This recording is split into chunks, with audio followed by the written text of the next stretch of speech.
Hi, everybody. Captain Lou here with another Extravagant Few Minutes Live here on the Captain Lou Extravaganza Facebook page and, of course, our YouTube channel, which is the Captain Lou Sports Network, and always on X at The Real Captain Lou. Happy Sunday morning, everybody. August the 31st, 2025. Smack dab in the middle of Labor Day weekend. And, of course, that means college football is back. But reminder that an Extravagant Few Minutes is brought to you, as always, by SeatGeek. If there's a college football game you want to go to next weekend, if you're going to travel to Oklahoma to watch Michigan take on the Sooners, or Saturday night here in East Lansing, Michigan State and Boston College, or any college football game, make sure you go to SeatGeek and use the promo code Captain Lou, and you'll get $20 off your purchase. It's free money. It's that simple. Go to SeatGeek, the official secondary market of an Extravagant Few Minutes and the Captain Lou Sports Network. Well, we mentioned it, everybody. It is great to have college football back. And what a day yesterday and Friday night, starting out with Michigan State and Boston College. We'll get to that in a minute. But what a great way to start out yesterday. Number 1 against number 3, Texas and Ohio State, a rematch of the semifinal last year when Ohio State beat Texas 28-14 down in the Cotton Bowl. How many of you on your scorecard had a 14-7 game with Texas and Ohio State? We all overlooked the defenses of both teams, and we all overlooked maybe the jitters and the rust, if you will, of the so-called phenom quarterbacks. We had Arch Manning, who everybody had engraved as the Heisman winner, going up against Justin Sayin of Ohio State, the Alabama transfer. And it was kind of an ugly game for Arch Manning, that's for sure. Ohio State's defense came to play. So did Texas's, really. But some questionable play calling in the first half by Steve Sarkisian again. And Ohio State, they did what they had to do. They got the touchdown on the drive in the first half. Then they got the nice pass by Sayin to make it 14-0. I don't mind Texas going for it on 4th and goal inside the 1 there. I don't know, the play call. He should have went to his left like he did all day. But ifs and buts, woulda, coulda, shouldas. Arch Manning's first road game. Give the guy a break. I know he's going to be a very good quarterback. Is he the number 1 quarterback in the draft? I'm not sure. I don't even think he's going to go in the NFL draft at the end of this year. But that's an argument for another time. Ohio State with the win. No doubt they'll be the number 1 team in the land going into next week. 14-7 with that win over Texas. A great way to start yesterday's action in football. And how about Florida State and Alabama? 14-point underdog. That was Florida State going into the game yesterday, and it wasn't even that close. 31-17 was the final score. Alabama fans are ready to jump off the Mackinac Bridge, if you will. They want DeBoer gone already. 4 non-conference losses for Kalen DeBoer already. And I think what did they say? Nick Saban, it took him 15 years to do that. But just remember, everybody, before you want to go out and say DeBoer needs to go, he's got a $70 million buyout. And I know money doesn't mean anything, especially in the SEC and in the world of college football right now. But the first big upset yesterday, of course, was Alabama falling to Florida State 31-17. Does this mean Florida State is back? Nah, I'm not sure I'm sold on that. They got the home crowd behind them, and they had the momentum, and I think they felt slighted. They used that. So, hey, congratulations to the Seminoles. It's always fun when you have them relevant in college football. So who knows? We'll have to wait and see on that. In Alabama, no need to panic yet. 1 loss is not going to get them knocked out of the playoff consideration, but it's not going to help them any. But again, as I mentioned, great way to start out the college football season yesterday and Friday night.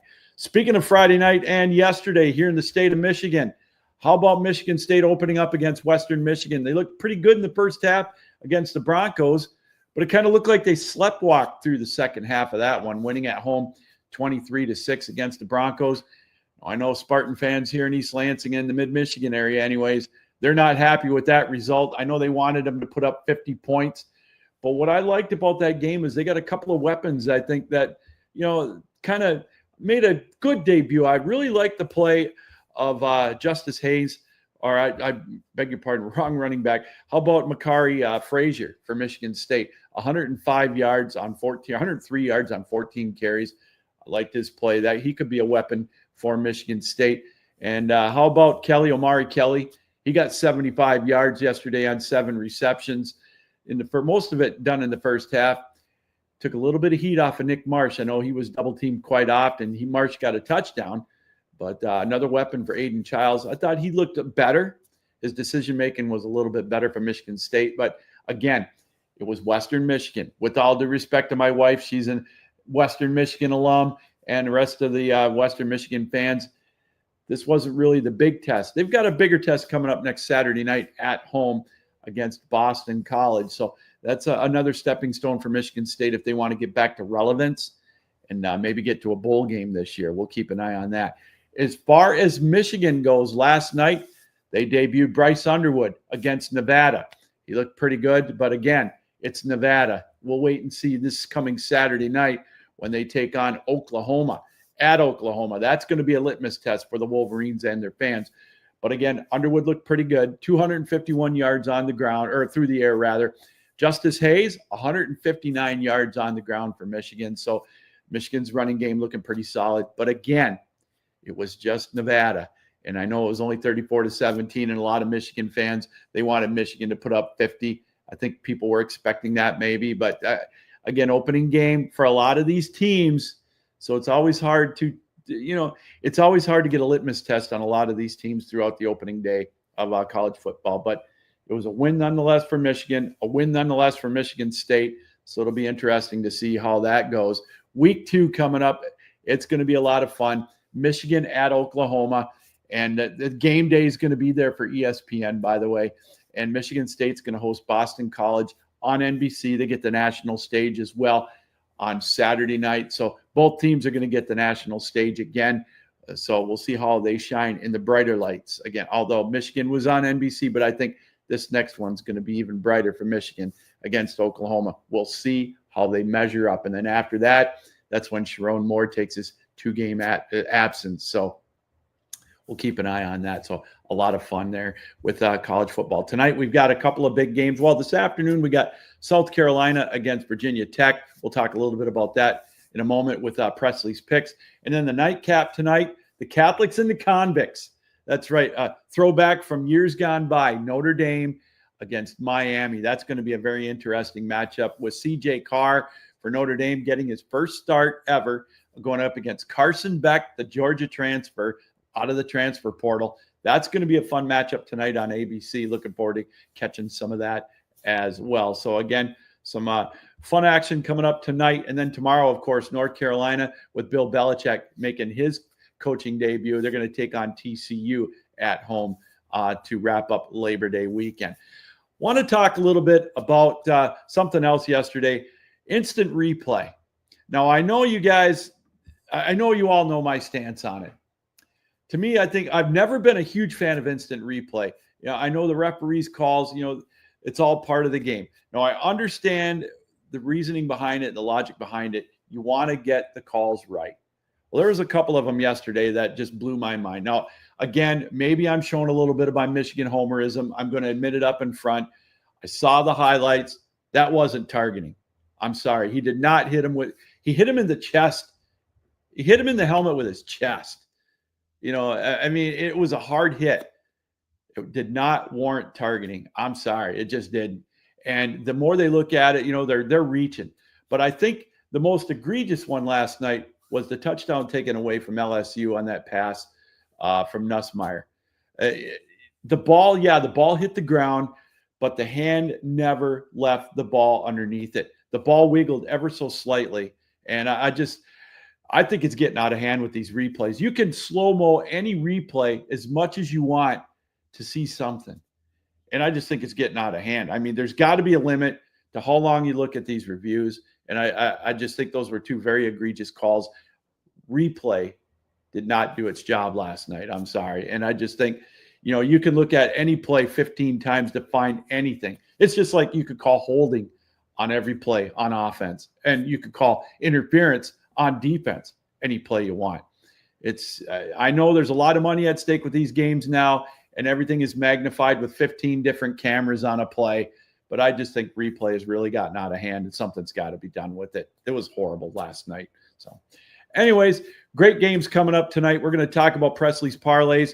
And first, I want to again remind everybody that the Extravagant Few Minutes, as always, is brought to you by our official secondary market of the Captain Lou Sports Network, and that is SeatGeek.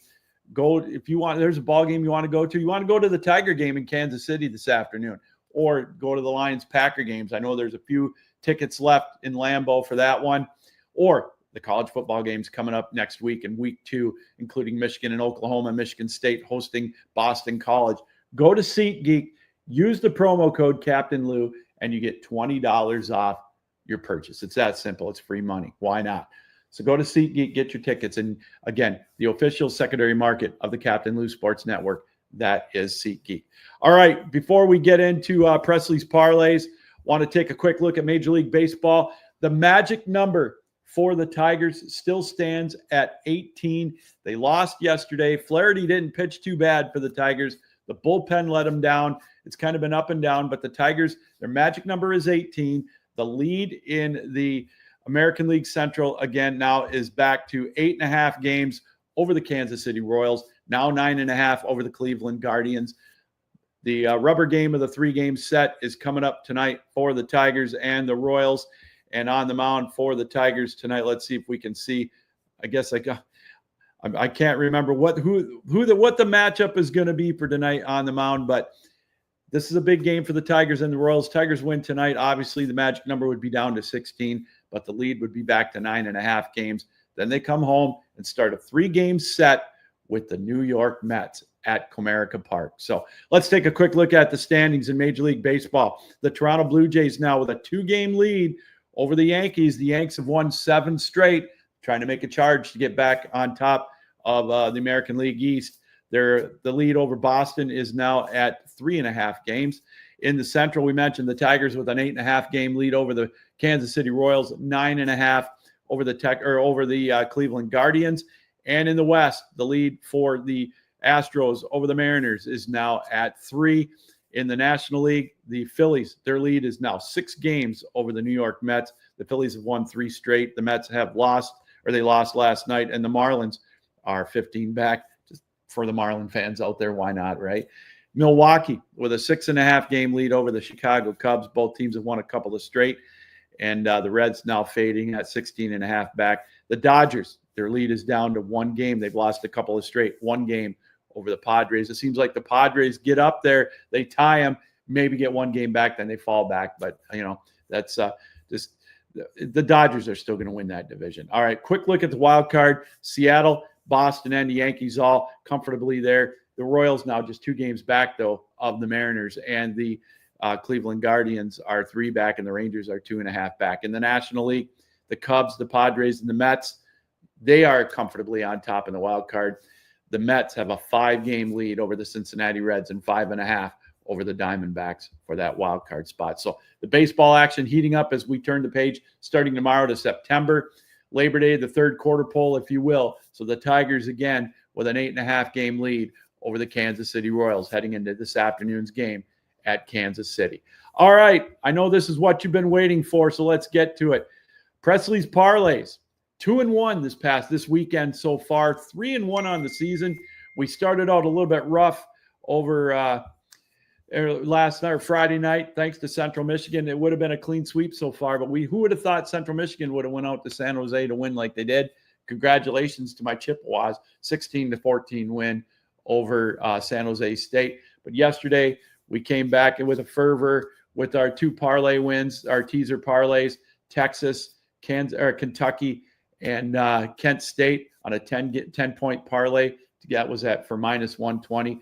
And then last night, of course, with our 3-team 7-point teaser parlay with Miami at +10.5. Can you believe that? They were an underdog.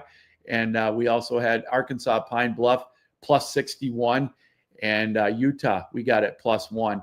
All of them covered, so we got that at +120. All right, here we go. Here's our teaser parlays for the rest of the weekend. Starting with today, we've got a 2-team parlay at -120. We're going to go with a 6-point teaser at -135, We're going to take South Carolina. Right now, they're a 7-point favorite. We're going to knock that down to -1. Miami is a 3-point dog or 3.5-point dog at home. Buy 6 points on that, make it plus 9.5, and that gets you at minus 135. We're going to go with that one. I think Miami's going to win outright, by the way, in that one with Carson Beck. So, and then if you want to lump on a 3-team 7-point teaser parlay to get plus money, that's what we're going to do. That puts it at South Carolina money line this afternoon. And then tonight, Miami of Florida plus 10.5.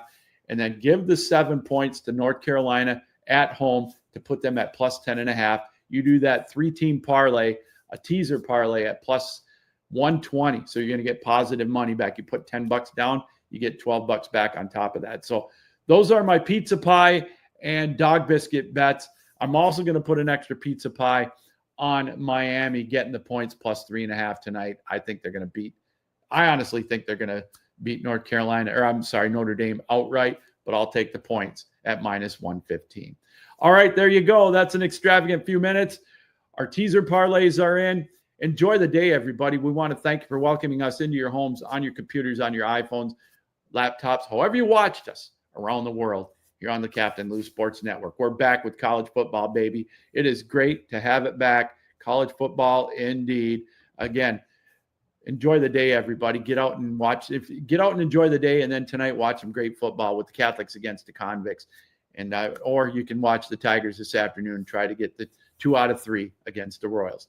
All right, everybody. We'll see you tomorrow. Until then, Captain Lou saying keep your heads up, keep your sticks down, keep your feet moving, and as always, keep your minds open. So long, everybody.